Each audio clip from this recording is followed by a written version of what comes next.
Good morning, gamers. This intro was added much later into the script. I had to do the whole video from the very beginning. Why?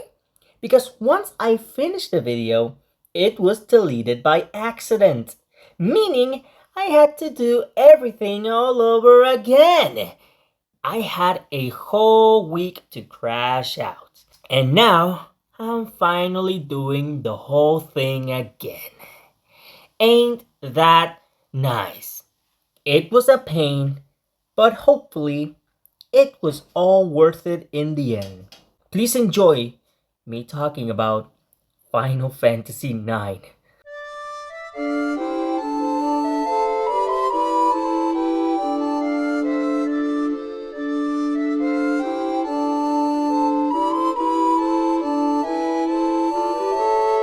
Final Fantasy IX, the third and final game of the PlayStation era.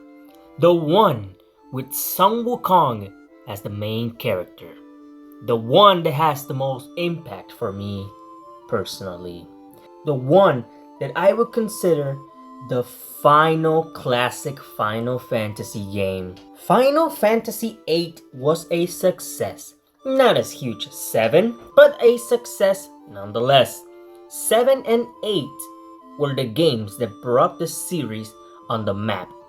And when focusing on their 9th game, instead of going forward with how they would make their worlds, they decided to go back to its roots.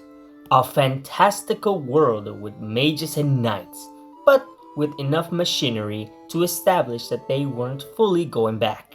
Instead of going for a semi-realistic art style like 7 and 8, they decided to go for a more cartoony style. A much appreciated change after the 2 games, and considering how the games after this decided to be more anime-like, that's pretty nice. Don't get me wrong, while 7 and 8 still look good, sometimes it can look kind of outdated. Final Fantasy IX, in contrast to the last 2 games, decided to be more lively and lighthearted compared to the latest entries in the series by that time. Where those games wanted to be more realistic, this one decided to be closer to a fairy tale or a storybook. Already, and I know I'm glazing already, I love the art style. It's my favorite in the series. It's such a nice contrast to the story, which handles quite a number of mature themes. My favorite character design? Steiner. I mean, just look at him. Beautiful. Sometimes less is more, and this game is a perfect example of that. And since I'm talking about designs and all of that, can I just say how great everyone looks? Going for a more cartoony vibe may alienate some people, but personally me, I really like it. And since I'm talking about style and all of that, I wanted to do something I didn't get to do in my Final Fantasy VI video, and that's discussing the soundtrack. Nobuo Uematsu, and I really hope I said that correctly, he's up there as my favorite video game composer of all time. And one of my favorite composers in all of media. Top 3 at least. I love his work throughout the Final Fantasy series. He was the main composer from 1 to 9, and he was actually really important for 10. He's been the one consistent voice in the whole series. Even his weakest work in the franchise, that being Final Fantasy III, at least for me, is pretty good. Why am I mentioning this?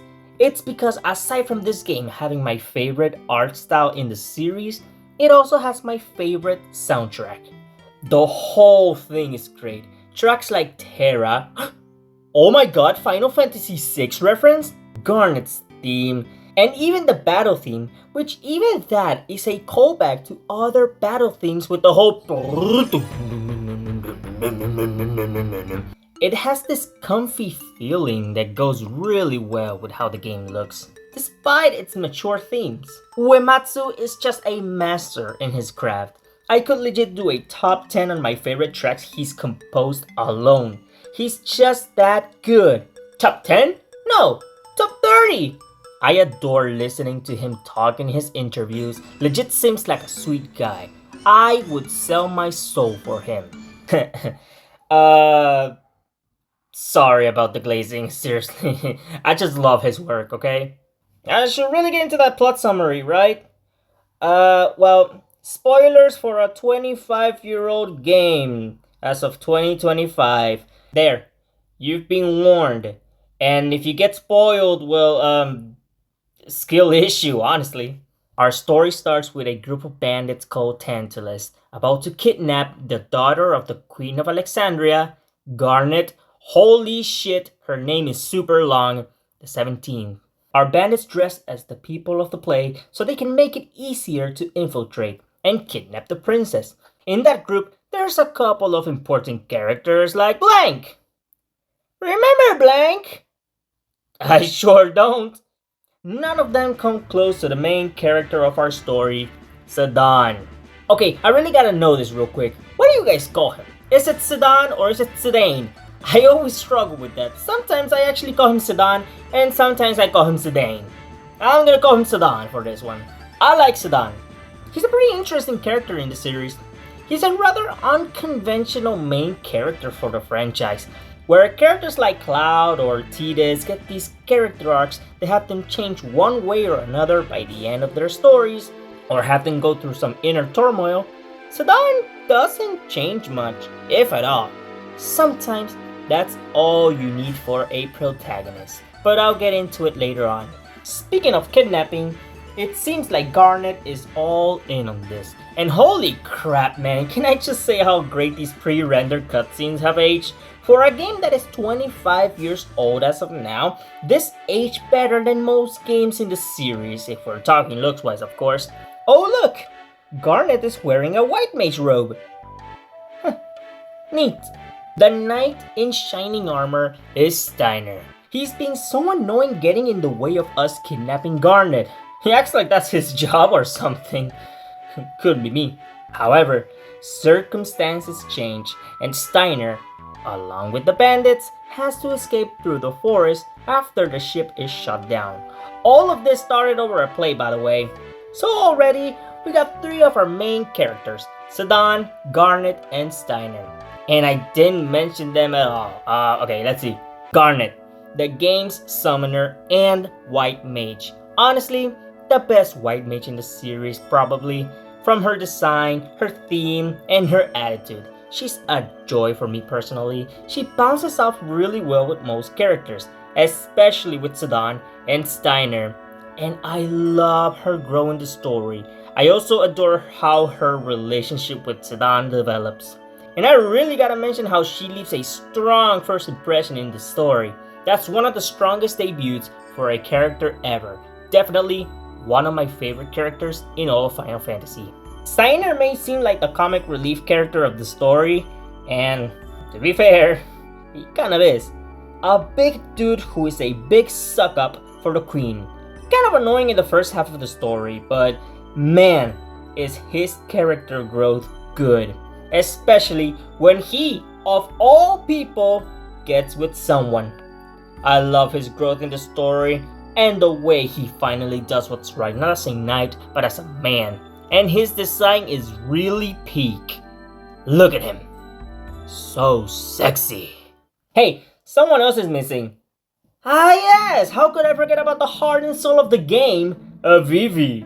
Yeah, I love Vivi. Setting aside my own personal feelings on why I love him, he's just a bundle of joy whenever the game lets him be fun. But yeah, I would be lying if his story arc wasn't the main reason I adore him. He's honestly one of my favorite characters in the entire series, top 5 at least. But let's get back into the story, okay? I absolutely love how Vivi never wanted to be part of this whole adventure. He was just dragged into it because the little guy wanted to see a play. No, seriously, the little guy was mistaken as one of the bandits who tried to kidnap Garnet. Honestly, that alone should tell you that Sedan and the others aren't the heroes. They're evil. Don't worry, Vivi. You'll see that play sooner or later. Right? Sidon, after escaping, decides that it's time to leave Tantalus, and after getting his blessing from Baku, not to confuse him with Bakugo, this guy is actually likable, somewhat. All of this after a 1v1 fight to let him go. Gotta love those JRPG tropes, right? Sidon goes back to look for Vivi and Garnet and save them from the giant piranha plant looking at. The forest does this while the others manage to escape, but they barely made it if it wasn't for the heroic sacrifice of Blank. My apologies for all the slander, Blank. Thank you for your service, my man. Anyways, our heroes make their way through the ice caverns to escape all the mist surrounding them. They don't make it far before they die. And that, ladies and gentlemen, was the shortest Final Fantasy game of all time. Thank you for watching. Nah, a black mage managed to save them after they fainted. Now, how did it know where we were? No clue. I wonder who sent it. Imagine if it was a relative of one of my main characters. That would be weird. Yeah, I guess this much was obvious, right? If you wonder why Garnet was okay with playing along at being kidnapped, it's because she's seen right through the Queen and the way she's been changing as of late. So now you know, Garnet knew the Queen's been acting weird as of late and went bye-bye. Oh, but believe me, there's a reason for all of this. There's a big, sexy reason for why the Queen's been acting the whole... But back to the story! Our heroes enter the village Dali to keep the identity of Garnet a secret. They decided to name her Dagger after she asked Sidon what a dagger was. Good job, numbnuts.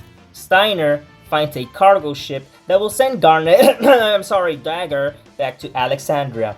While that is going on, Sidon, Vivi, and Dagger find a machine that created the Black Mages. And in a cruel twist of fate, Vivi also happens to be there. This is where Vivi's story arc begins. But I'll get into it in a bit. Before they managed to escape, Sidon did this to Dagger. Yeah, I'll just say if this game gets remade and this gets taken out, I wouldn't miss it at all. We fight another Black Waltz, that's how they're called, and manage to escape those things. Sidon and the others make it to Lindblum. That's the thing with games before voice acting. You just have to guess how these places are called. It's super annoying, but it is kind of funny. Lindblum. Sidon and the others make it to Lindblum and meet up with this game's Sid, the king of this place. For some reason, he's rocking Whitebeard's mustache. That's 2 anime references in one video. And I am so sorry. No one should go through this. You won't guess how this bitch got transformed into that. Go on, guess. He cheated on her with a waitress. Hey Sid, come here for a second. Come on, come here. What were you thinking? Have you seen your wife? She's fine as hell. And here you are with your Whitebeard looking at mustache. Never mind the protagonist. You're my #1 opponent right now, bitch. So, of course, we are gonna do his dirty work and look for his wife. We have to go back to Alexandria after we find out about Vivi's kind origins. And Garnet wanted to ask some questions and hopefully change her mother's mind about her ways. Oh, Garnet, you sweet dummy. While she does that, Sidon explores the kingdom of Lindblum, and it turns out that there's a competition of sorts where we have to kill every monster that is released into the public. Oh, and by the way, people die in this competition. The hell is wrong with this kingdom and its king? Oh, I almost forgot to mention our newest companion, Freya. I guess I'm being as consistent as the game, right? Freya is, without a doubt, the second weakest character in the whole game, if we're talking narrative-wise. If you don't hear me talk about her in the story, Well, that's because I'm being true to this game. She barely leaves an impression on herself. Wait, what? She barely leaves an impression on me and other people, and it's not really her fault. No joke, her whole story gets shafted hard in this game, to the point where her story arc reaches its conclusion off screen, and it's not even fully finished. I mean, not really, and I'll talk about it later on. Oh my god, poor Freya. After Garnet drugged every party member except for Steiner, it makes sense in context, so that they could make it back to Alexandria. All of that while the heroes go to Freya's hometown called Bermesia and stop the queen from doing whatever she is gonna do there. Bermesia is a mess. There's barely anyone here, aside from the couple who are about to become parents, and Sedan saves them. Okay, you may have done one good thing, Sedan, but I've got my eye on you. As we explore, we find the queen, along with the likes of Beatrix and the main villain of the game, Kuya. I like these two, so I'll talk about them separately for a bit. Beatrix is pretty neat. She's OP as hell and kicks our ass in the beginning. I like her character arc somewhat, and the romance between another knight character that we know pretty well. I wonder who it is. However, she's not really one of my favorite characters, and she kinda reminds me of Cecil, and that's not a compliment. You know, with Cecil being the main character of Final Fantasy IV, and we see his redemption arc and all that, Beatrix doesn't get that. As for Kuya, well, I'll talk about him later. Oh, I have some things to say about Kuya. It's revealed that Freya's people are in a place called Clara. Beatrix, like I said earlier, kicks our ass, and instead of killing us, they let us live. Why? That's so weird. I know that it's a trope that the villains are overconfident, but letting them live feels pretty odd. Like, at least kill Freya, since you're gonna kill her people either way. I don't know, that's just weird writing in my opinion. But yeah, that's how part 1 of the story ends. Yep, I'm bringing the whole separating the story analysis into separate parts from the Final Fantasy VI video. Let's go! Final Fantasy IX had a good introduction. It had some weird moments of writing here and there, but for the most part, it's pretty solid stuff. The characters are charming, the villains are neat, and overall, a good introduction to the game. Part 2, just like many Final Fantasy games, is where the story really picks up and get hit with the main themes and the most iconic moments really happen. Part 2 is where this game goes from the semi-happy-go-lucky adventure to a heartbreaking story, and where the themes hit extra hard. Let's get into it.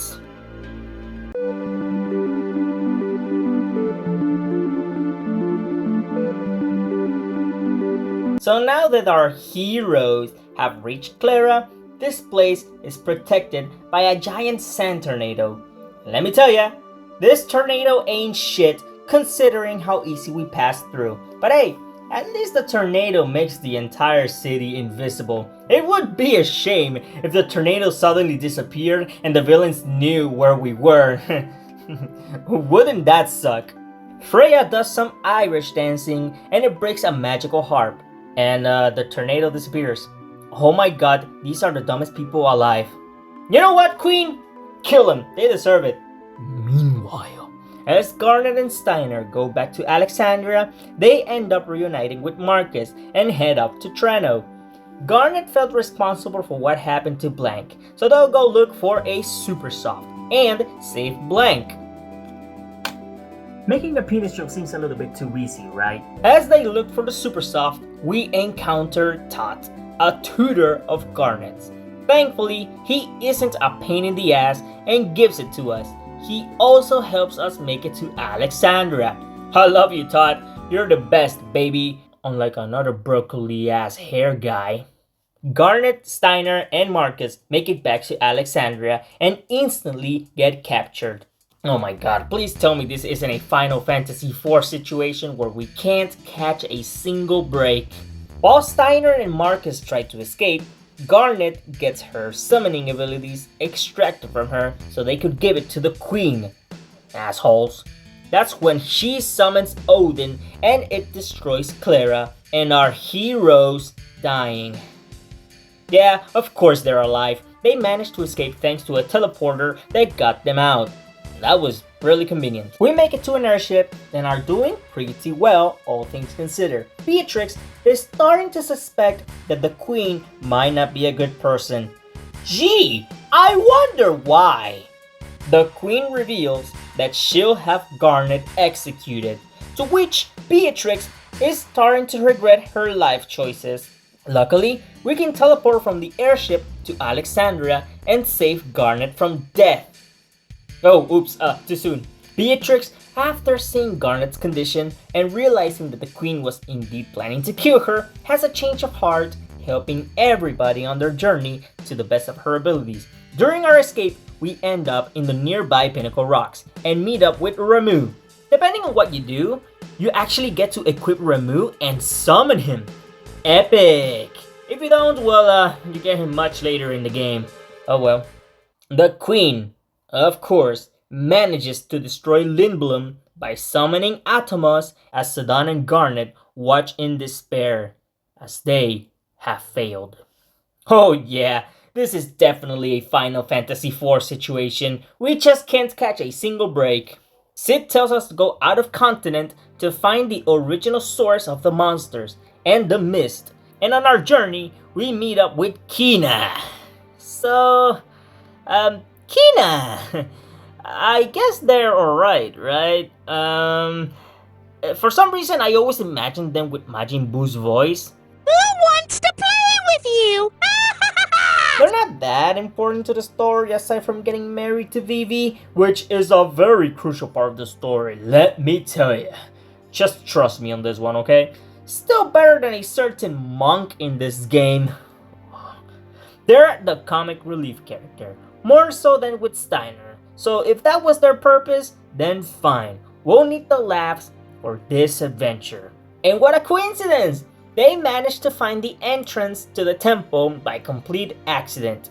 Huh, so Kina really was useful. As we go through the temple and avoid certain death a la Indiana Jones, we meet up with two bounty hunters. The beautiful, gorgeous, angelic, perfect Lani. The one character I want the most to be playable. She's such a badass without even trying, and seems like she could be pretty fun. But no, we're stuck with Amaranth. Oh, but I'll get into it later. So we keep on going and reach Conde Bettier. We see a normal black mage. That actually sounded kind of racist. We see a black mage that isn't destroying everything in its path, and it runs away. Before we lose track of it, we follow its path and found a village after it did this. In that village, there are a ton of black mages that aren't controlled by the queen and are their own people, just like Vivi. And speaking of Vivi, this is the moment where he learns about himself and the short life expectancy of the black mages, with their lifespans being about a year or so. Oh man. From the very beginning, I always loved Vivi. I absolutely adore how he got himself into this whole mess because he wanted to see a play. But adding this whole new information to his character, that not only is he gonna die, but also that he's not far off, is one of the most heartbreaking things a character has to go through.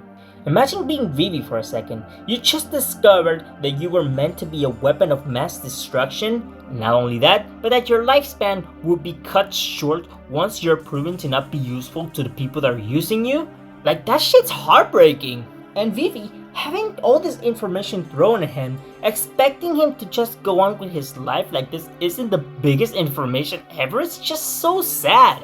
You gotta remember, Vivi is just a child. No child should ever go through this. I really wish I could give him a hug.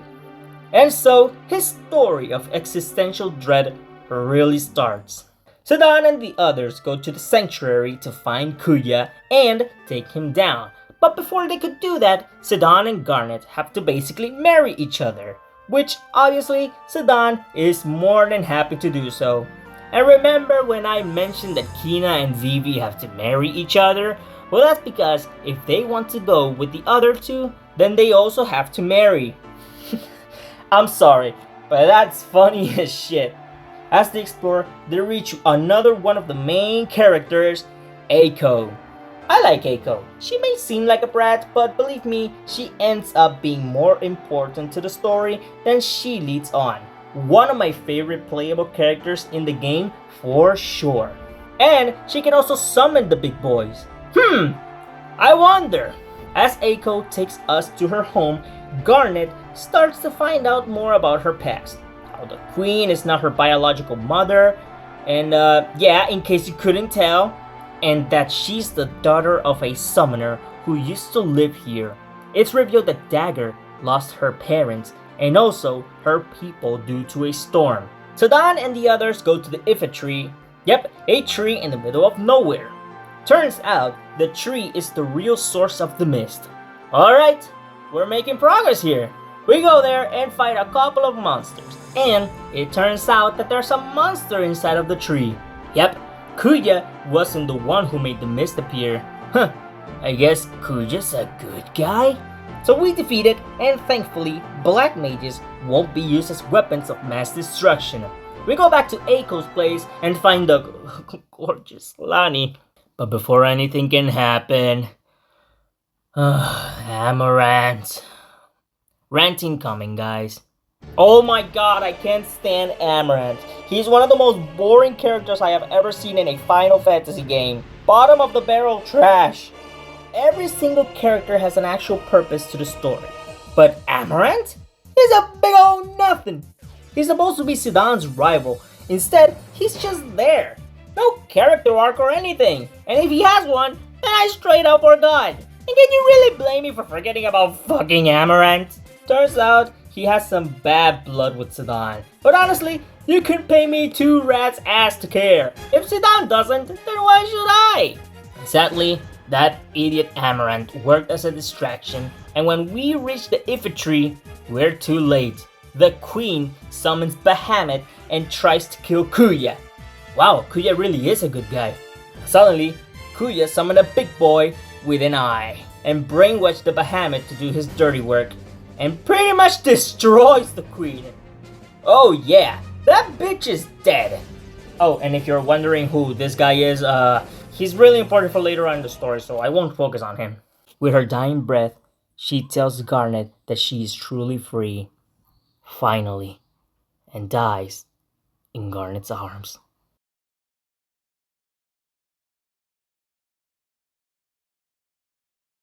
Garnet is soon named the Queen of Alexandria. And of course, we don't get a moment of peace. So Kuya attacks Alexandria with Bahamut, and to everyone's surprise, Garnet and Eiko's jewels act all cray-cray and summon the biggest boy, Alexander. Who cares if it's aura farming? It looks cool! Alexander destroys Bahamut, but Kuya uses the giant ball thing to take control of Alexander. But the old man is like, no, and basically killed Alexander and destroyed a big part of Alexandria. And somehow we survived. You know, despite taking the blast point blank in the face. Anything is possible off screen, I guess. So, the destruction of Alexandria, Alexander, the queen's death, and all the other deaths in the story that were not really Garnet's fault are starting to catch up with her. And with so much trauma inside of her, she loses the ability to speak. I'm no psychologist, so I don't know how this exactly works, but like, damn. Story-wise, okay, it's great. It sets up Garnet's growth through the story really nicely. It's tragic, and it makes all the more satisfying when she manages to get better. Gameplay-wise, okay. At least Eiko is here to kick ass. Vivi and the others go to the Black Mage Village to get some answers about Kuya's whereabouts after Sid saw him getting on an airship. Kuya also managed to get some black mages to work for him in exchange for extending their life cycle, taking advantage of their fear of death. Relatable! Other black mages decided to stay behind. Respect. Luckily, one of the black mages revealed to us Kuya's hiding spot in a desert on the other side of the continent. And once they reach the place, guess what happens? Go on! Go on, guess. They get captured by Kuya, who was already expecting them all. See? This game really is a callback to old Final Fantasy games. This group just can't catch a break, just like the ones in Final Fantasy IV. Kuya promises to Sedan that he will let his friends go if he gets for him an artifact called the Gulag Stone located in a place called Oilvert. How am I supposed to know how to spell that? Why did Kuya send us there? Because the place has an anti-magic barrier, making the black mages kind of useless for this mission. Sedan heads over there and learns of a planet called Terra. Oh my god, Terra mentioned? Let's go! It's revealed that Terra is long gone, but for some reason, Sedan understands its language and technology. I wonder why. We get some lore about Terra and how it was a planet that was gonna die, but it was saved with some sacrifices made. And it's technically in a state of coma. We managed to find the stone and fight a big-ass guardian, the Ark. Holy crap, that actually looks really cool. Before Sedan can get back to Kuya, it's revealed that he's gonna kill everyone before Sedan has the chance to save everybody. Sid somehow saves everybody with the most annoying minigame ever and heads towards Kuya. Right on time, Sedan makes it towards them, and right when things are starting to look good, Kuya kidnaps Eiko and manages to escape. You gotta be kidding me, man. We follow Kuya for a bit and manage to reach him. With the jewel as his possession, Kuya enters Mount Gulag. Kuya enters Mount Gulag so that he can find a summon more powerful than Alexander. Yeah, right. Good luck with that, numbnuts. He also learned that Eiko is a summoner and tried to do to her what they were doing to Garnet, but thankfully, a mug named Kupo saved her butt. Kuya, instead of fighting us, he walks off. Man, what a pussy. And after we defeat the Clown Twins, the gang hears a familiar voice. And who's that voice, you may be asking? Oh, it's no one. It just so happens to be Hilda. You know, Sid's wife. See, I have some questions. Kuya kidnapped her, right? So, how and why is she alive? Did Kuya need someone to vent to? Did Hilda want to get back at Sid and fuck Kuya? What was the point of kidnapping her if he wasn't gonna do anything to her? Or, bargaining a deal with Sid? I know Kuya is sexy and Hilda's hot, but come on, guys. This is a war out there. Hold on, there's more. I still have some things to ask. This means that Kuya already had access to Gulag, which means he didn't need the stone. I'm sorry, but this part of the story leaves so many questions. It legit makes no sense. Well, since Kuya didn't kill Hilda, she gives away some details about him. Well, since, you're doing the horizontal dance with him, might as well learn a couple of things. Kuya is from the dead planet called Terra, the place Sedan somehow knows about its technology and language. Interesting. And also that there's a way to enter Terra, and that's by going to a spot in Ipsing's castle and get the 4 elemental shields. Oh, my bad.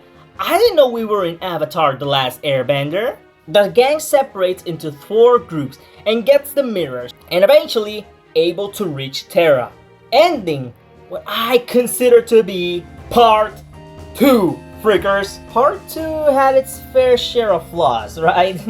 The whole thing with Kuya and Hilda was weirdly written, and it could have used some more tweaking.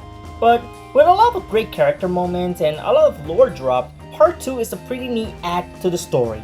Part 3 and onwards is where the best moments really happen, and where the most important and most impactful stuff comes in. Let's get into it, shall we?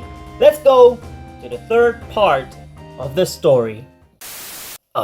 future Shunk here editing the video, I kind of forgot to add that Garnet gets her voice back and cuts her hair in one of my favorite scenes in the whole game. I always adore when royal characters cut their hair, as it signifies that they are their own person now, and that their past doesn't define them. It's one of my favorite tropes in all of media. Let's go back to the story.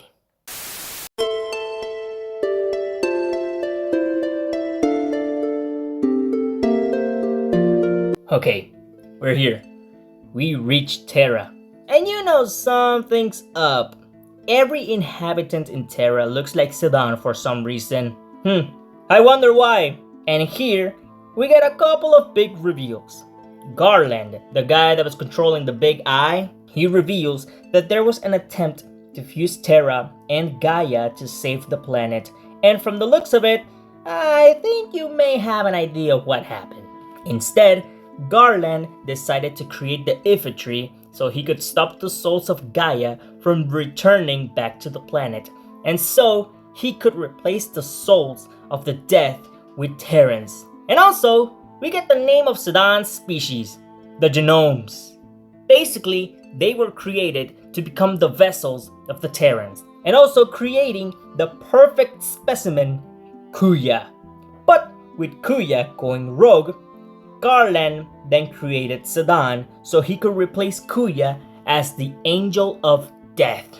Yeah, that's a lot of lore drop in Disc 3, right? When you think about it, it kind of makes sense. It's something that on repeated playthroughs, it makes more and more sense. You realize all the near-death experiences the group had. It could be the most mundane shit and death will be on their tails. No pun intended, kinda. And as you can see, Sedan wasn't exactly what Garland expected, so he classified him as a failure. And this is the moment where Sedan, clearly not happy with his origins, and in a moment where some may like, and I like the idea of it, but the scene where Sedan doubts himself and becomes bitter and all that, I'm sorry, but I felt it was kind of forced. This is supposed to be like the scene where Cloud's true past is revealed, but obviously, it doesn't have quite the same impact. Why do I feel like it's kind of forced despite liking the idea? Because it feels like it goes through the motions. It starts good, of course. I don't mind Sedan doubting himself, and I feel like the resolution would have been much better if it didn't happen so quickly.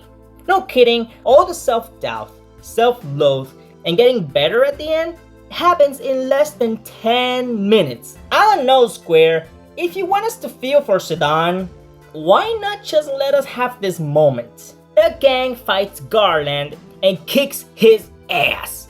Kuya interrupts us and the gang fights him instead. And he purposely gets his ass kicked so he can enter his transform. And despite him looking cool as shit, I mean, just look at him, he actually looks pretty cool. The trance is fueled by the souls of Gaia inside Garland's ship. And guess what's the first thing he does with his new power? That's right, he uses Ultima and defeats us. Right after that, he kills Garland. I mean, Garland wasn't that strong, but whatever.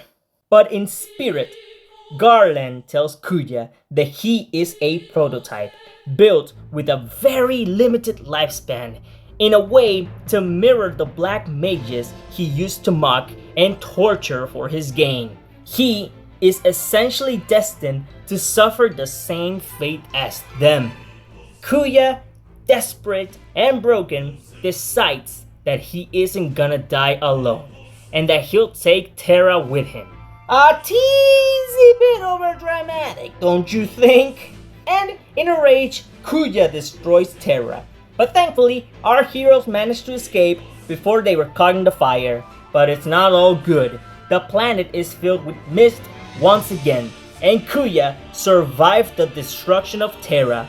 And so, opening a gate between the souls of Gaia and Terra, bringing them towards the Ifitry, ending Part 3. Shit! Part 3 was great. Does it have a flaw? Yes. Sedan's self-doubt is well done for the most part, until it reaches its conclusion. My main complaint is that it ends before it even starts, but I'll go much more in depth when I give my final synopsis of the story. However, we now move on to the fourth and final part of the game, the emotional climax of the story and a fitting end to our characters' journeys, and also the one that segments Kuya as an all-time villain in the series for me, and what I consider my second favorite ending in the entire Final Fantasy franchise. But yeah, let's get into it. Let's wrap up the story for Final Fantasy IX.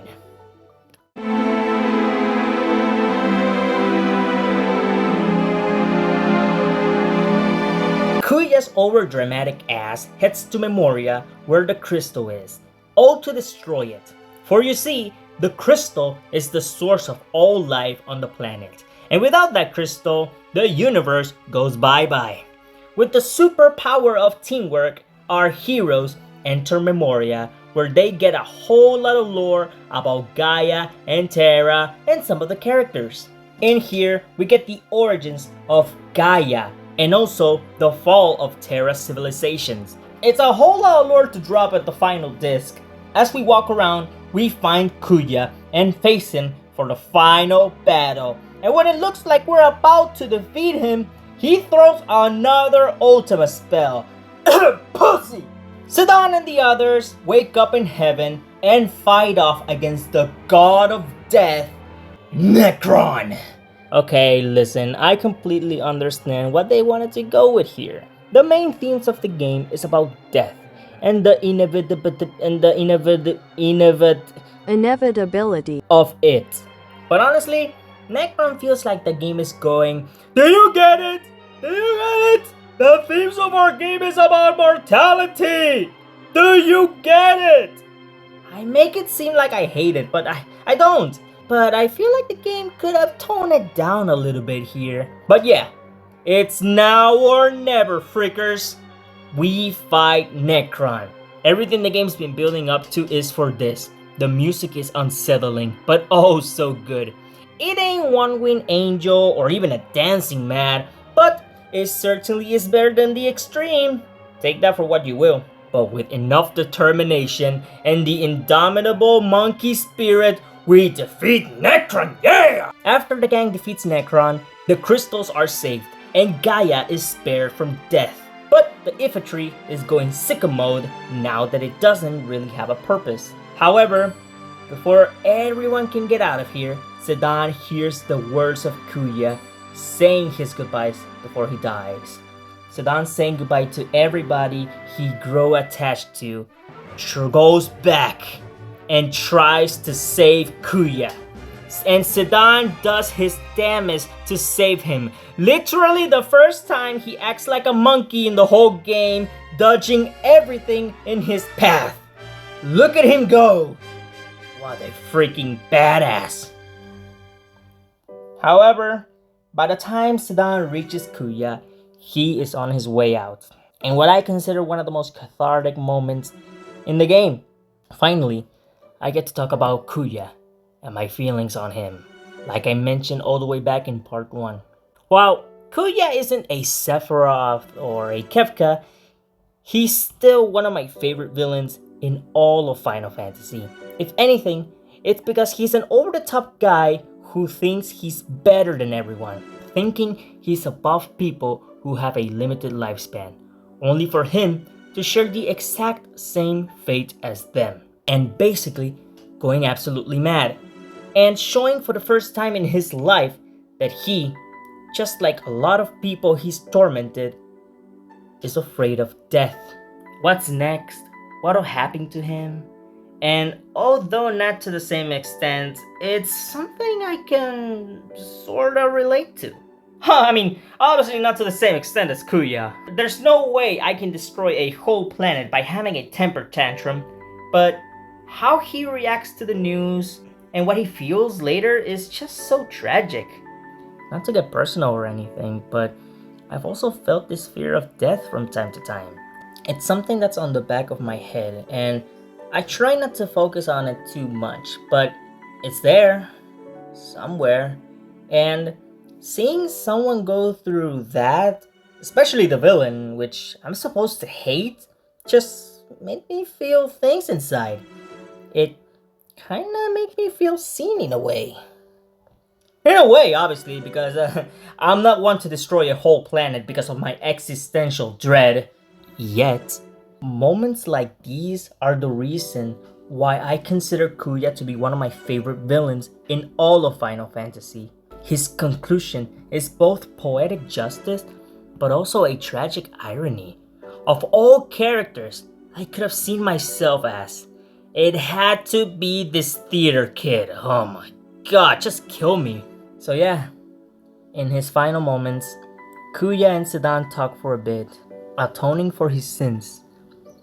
Kuya passes away peacefully, with his brother by his side.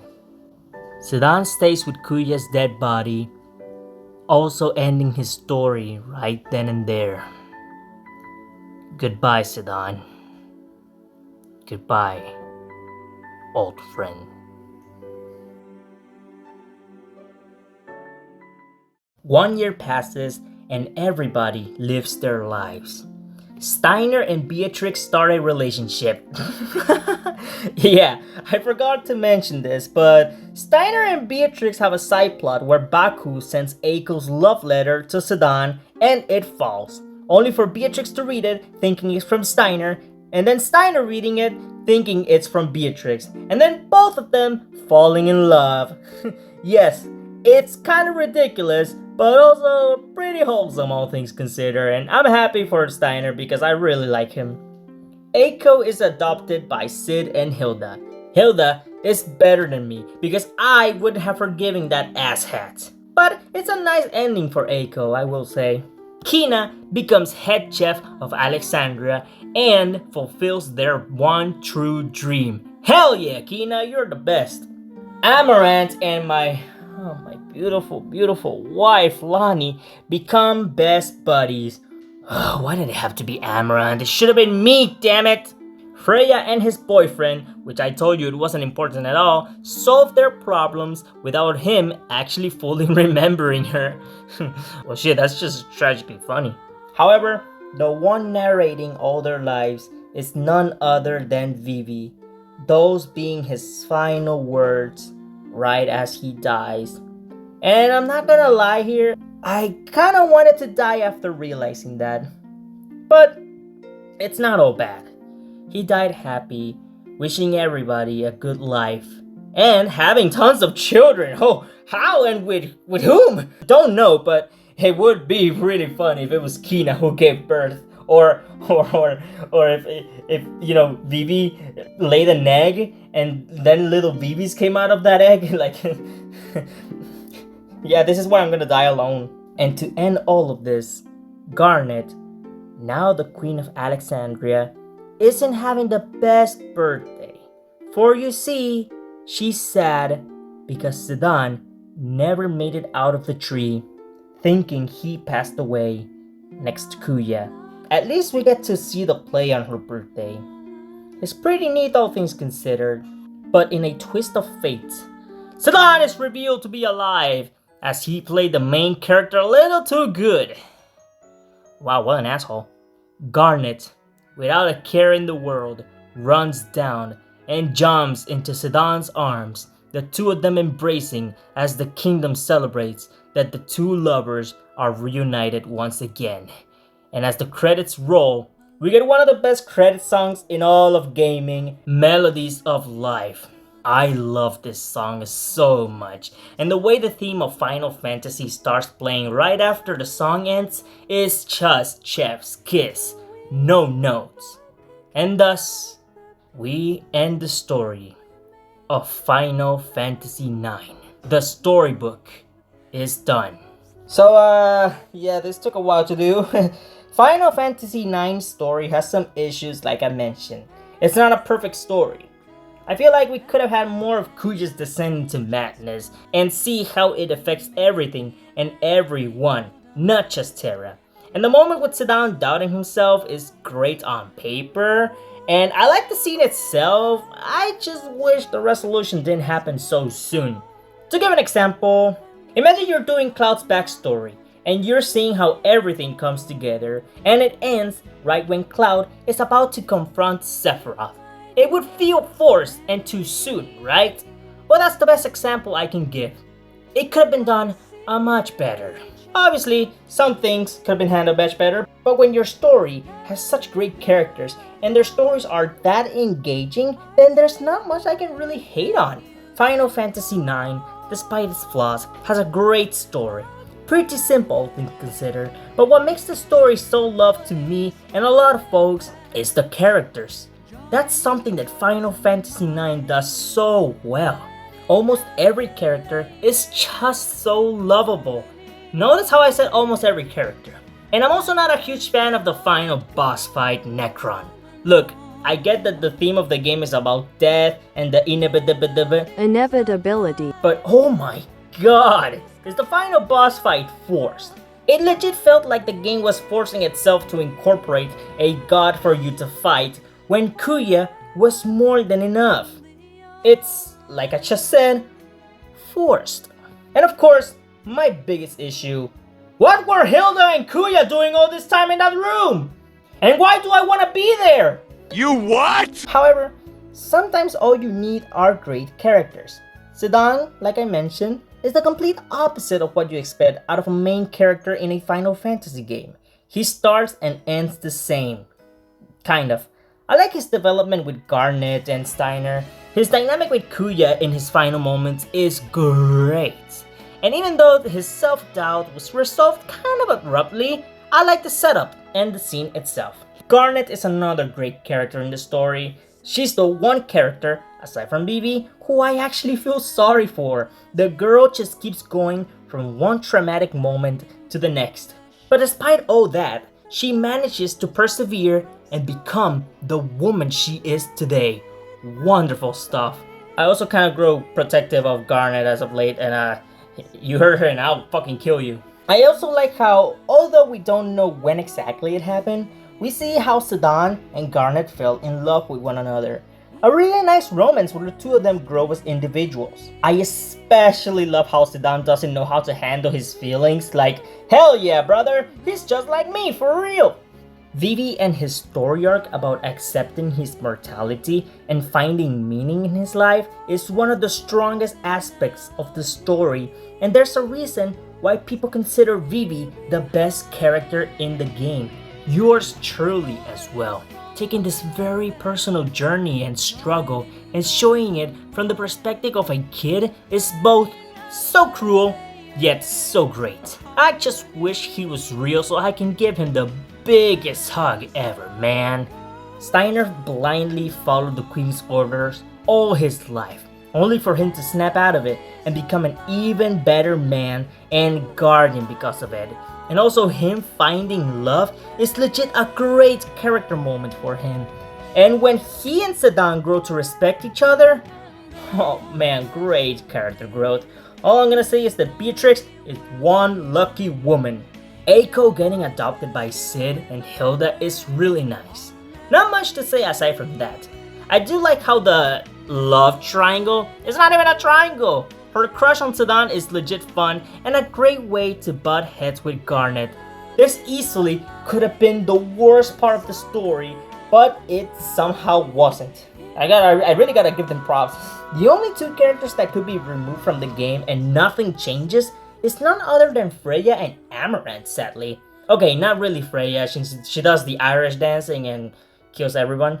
But Amaranth, oh my god, he's such a nothing character. There's no character arc for him. And his rivalry with Zidane is so one-sided that it actually kinda hurts. The ending legit made me tear up. One of my favorites in the franchise. And like I said in my Final Fantasy VI video, my second favorite ending. Hopefully in the future, if the remake rumors are true, the writers can polish a little bit of the story.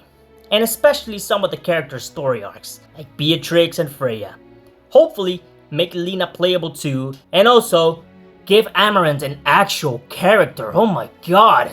So yeah, I can finally talk about the gameplay. Oh my god, I can finally talk about the gameplay! Gameplay-wise, well, and I mean this in the best way possible, this game is slow as balls! Final Fantasy games never had the most groundbreaking gameplay of all time, but at the very least you could say that the pacing of the battles were snappy, fast, and above all, fun. Personally, when I play a Final Fantasy game, the gameplay isn't the first thing I focus on unless they're real-time battles like Final Fantasy 15, Final Fantasy 12, games like that. When I play a Final Fantasy game, what I really focus on is the story, the characters, and the music in that particular order. And Final Fantasy IX is great when it comes to those three things, but in combat, it is one of the slowest in the entire series, probably the slowest. The battles look good, the camera angles are great for the most part, the summoning animations look sick as hell. And when I mean they look sick as hell, they look sick. I mean, just look at this shit.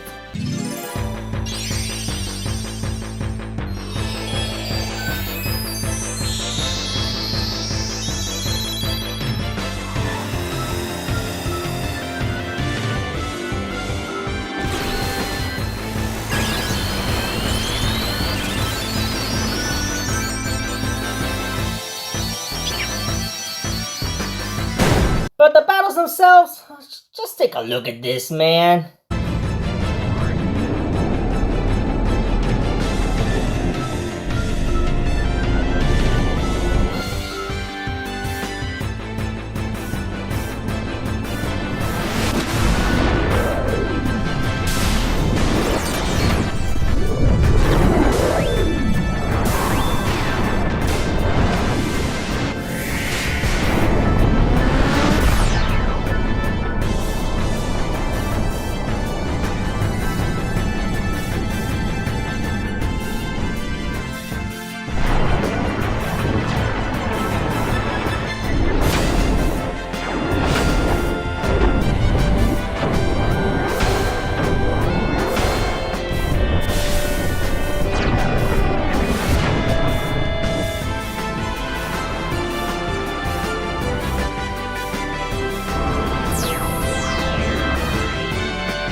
I'm sorry, but if I'm battling in Final Fantasy IX, I am not summoning much, if at all.